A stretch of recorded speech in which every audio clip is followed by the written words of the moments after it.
Michael here for another huge week in LEGO news, including 2023 Star Wars plus a $600 UCS Razor Crest, 501st Battle Pack, and 2023 Marvel sets. Bricktober returns, and what sets are retiring soon? And I'll kick off another round of the weekly giveaway. Just subscribe and leave a comment about this week's news. And of course, I'm back with LEGO deals from Amazon and across the web, so if you want to pick anything up to support the channel, there's links in the description below. For support for ZAVVI, the LEGO Technic Lamborghini Sion is 27% off, and the LEGO Optimus Prime is 17% off. Or you can get it from Macy's, who has it for 14% off. They've also got a bunch of other sets, including many new releases, for around 15–16% off, so be sure to check them all out. Next over at Amazon, the LEGO City Stunts Touring Stunt Bike is 25% off. Over at LEGO, they've brought back the Children's Amusement Park promotion with purchases over $90.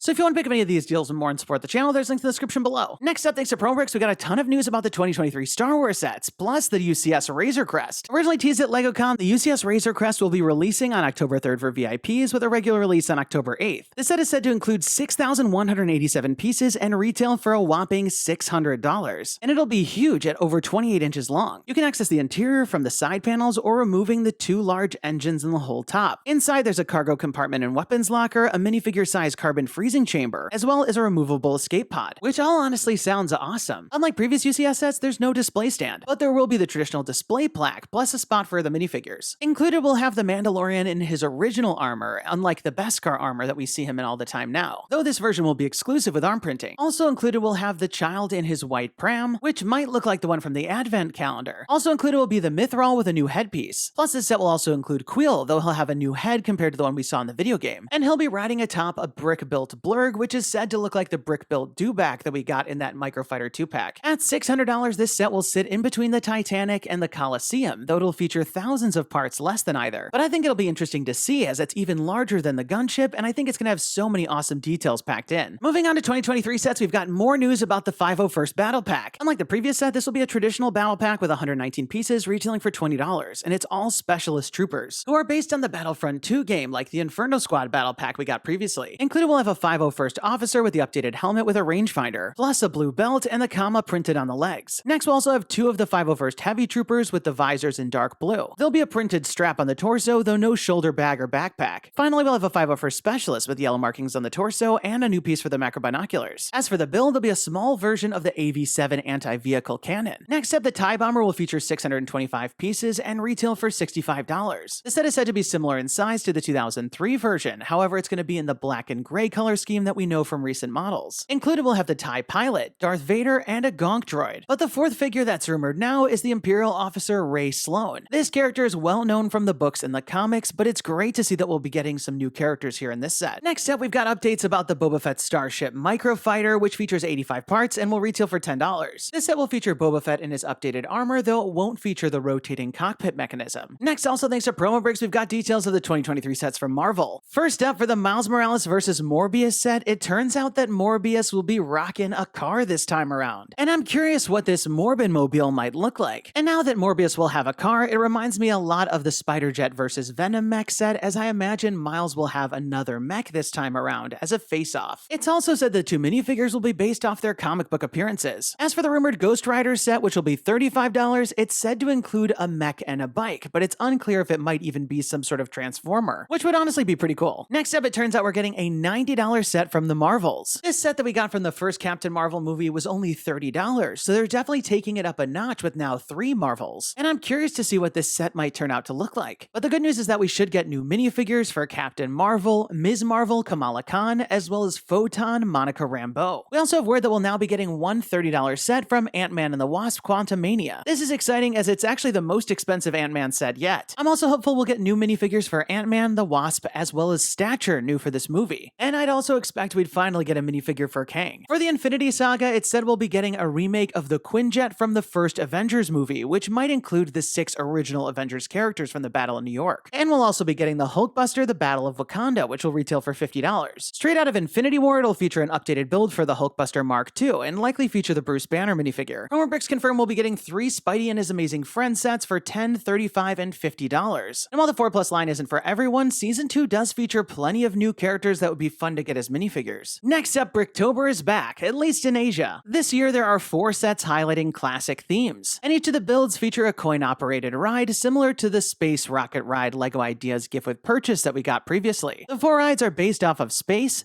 Pirates, Western, and Castle. The builds look really cool, especially this one for classic space with all of the classic colors. The bases for each are all the same and feature the mechanism to bounce the ship, plus there's a spot to drop in coins. The pirate build is of a pirate ship that looks like the Black Sea's Barracuda with a gold chicken at the back. The Western design is more imaginative, this time featuring a colorful unicorn. And the Castle build features a classic green dragon. Thanks to BrickFinder, we've got photos of the press kit that they sent out, which looks really cool, and I'm super jealous that people got these. But of course, I'm just mostly jealous that other countries have Bricktober, where sadly we do not. Next up, LEGO's updated its many store websites with a list of retiring soon sets. First up from LEGO Star Wars, retiring is the UCS Imperial Star Destroyer, and while I don't know that this one was everyone's favorite, I think they're gonna miss it when it's gone. Next up, we've got the Scout Trooper helmet, and if this turns out to be anything like the TIE Pilot helmet, this one could go up in price. Next up, we've got the Imperial Probe Droid, which is a bit of a departure for the droid collection, though I think people are sleeping on this one. Next from LEGO Ideas, we've got 123 Sesame Street, and I could definitely see this one going up in price, as all of the minifigures in this set are exclusive currently. And speaking of exclusive minifigures, both the Friends Central Perk and Seinfeld LEGO Ideas sets are also retiring, and I could see these ones doing well in the aftermarket, though I think Friends will do better. Retiring for the second time is the NASA Apollo Saturn V rocket, and this one really is just an amazing set. And we're also losing the International Space Station set, though I don't seem to think this one was everyone's favorite. Next up, we've got the 1989 Batwing, which I loved with all of its unique mounting. Not to mention the exclusive minifigures and the fact that the Batmobile went up in price a ton after it retired. Next up, both the classic and regular version of Batman's cowl will be retiring, and I think these ones weren't everyone's favorite due to the open design, but I think these both looked great. Next from Disney, we're losing a big one in the Disney Castle, and this one stayed around for so long as it's just a stunning set. Plus there's some exclusive minifigures, so you'll definitely not want to miss out on this one. Next up, we've got Mickey and Minnie Mouse, and I really liked the look of these buildable characters, and surprised we never got more of them. Next, we've got the Fiat 500, which I always liked, though people seem to prefer the muscle cars. Next up, we're also losing the Volkswagen T2 camper van, which featured some nice customization and just a really clean look. Next up, we're losing two of the football stadiums in Old Trafford and Camp Nou, and it's a great time to get Camp Nou as it's actually 40% off. Next up, we've got the Elf Clubhouse, which had a nice design and some fun little details. And we also had the Queer Eye Fab 5 Loft, which has such a clean design, tons of exclusive minifigures and accessories, and is actually 40% off as well. Next, we've got the Adidas Superstar, which had an amazing box design and was a really unique set. Next, we'll also be losing both of this year's Lunar New Year sets, which were really a standout with awesome details, tons of minifigures with exclusive parts. And I just think these are super cool sets. Next from Monkey Kid, we've got Monkey Kid's Cloud Roadster, which while not my favorite set, did come with some awesome demon minifigures. From LEGO Technic, the Bugatti Chiron is definitely one that's going to go up in value you won't want to miss, plus we're losing the Ford Raptor, which looks great. From LEGO Art, we're losing the Mickey Mouse, Art Project, and Hogwarts Crest sets, which each feature really cool designs. And from Harry Potter, if you collect the Hogwarts Moments, you'll want to pick up the Charms class book before it retires. Next up this week, we finally got news from the upcoming video game LEGO Bricktales. This game will be available on PlayStation, Xbox, Nintendo Switch, and Steam now starting on October 12th. This game seems super interesting to me as you explore 5 different biomes of different LEGO themes. And as you complete the game and unlock new skills, you'll help your grandfather recreate his rundown amusement park. But coming in just 5 days from today is the premiere of Season 3 of LEGO Masters on Wednesday, September 21st. The Brick Masters and Will be back for the first episode, which is a space-themed challenge. Plus, my LEGO Masters podcast, TalkBricks Masters, will also be back this season, and I've got pre-season coverage coming your way with interviews of the cast. If you want to check it out, there's links in the description below, and I can't wait for the season to start. Next up, we got word that there are 3 more LEGO books coming soon. First up, LEGO in Focus explores LEGO photography in the miniature world. This book gives us a unique look into creativity with LEGO through the lens of 50 toy photographers. LEGO Heroes features 12 stories about solving some of life's greatest challenges in unique ways using LEGO, and I feel like this will be a pretty powerful one. After the first 2 LEGO Little Golden books, we're now getting another one for How to Be a Unicorn. This book features Sandy, who always wears a unicorn costume, and while many think she's odd, they'll come to see her power as there's a mystery that only she can solve. And this one seems like a cute one. And if you want to pre-order any of these books and support the channel, there's links in the description below. So there you have it, another fun week in LEGO news with tons of exciting rumors coming from Star Wars and Marvel. I can't wait to see the UCS Razor Crest as well as the rest of the sets, because there's some minifigures I definitely need. But in the meantime, I'll figure out which retiring sets I still need to pick up. Be sure to leave this video a thumbs up down below if you're as excited as me, and don't forget to subscribe because I'll be back next Saturday with even more LEGO news. And let me know your thoughts in the comments down below. What did you think about all the stories? And which one are you most excited about? And now we've got this week's giveaway winner. Congratulations! And be sure to email me from the About page on my channel so we can coordinate about the prize. And if you want to enter this week's round, just leave me a comment about this week's news. You must be a subscriber to win.